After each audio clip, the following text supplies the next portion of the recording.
So now that we know what a rotator cuff is and how we injure it, I want to show you guys how we evaluate for it in our office.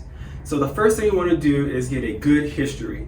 We'll ask the patient what kind of job they do, or what kind of sports they participate in, or if they've had any injuries to their shoulder.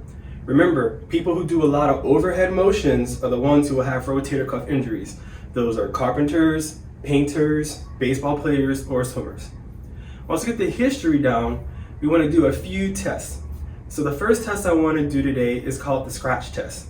So we'll have the patient take their affected arm and place it on the upper part of their shoulder blade from behind, and then they'll take it and put it on the lower half of the shoulder blade from behind.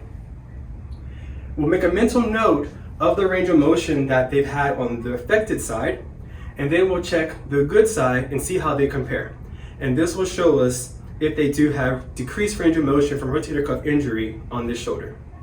The next test we want to do is called the empty can test. So the patient will bring their arm out 90 degrees at a 70-degree angle. They're going to rotate their thumb down.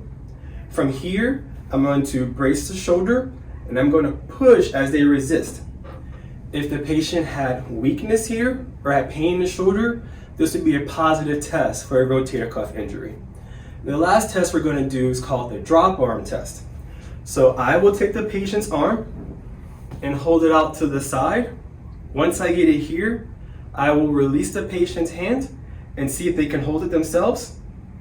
If the arm falls, or if there's pain in the shoulder, this is another positive test for a rotator cuff injury. So now that you've seen how we evaluate for rotator cuff injuries, in our next video, we're going to show you what we do in our office to treat rotator cuff injuries.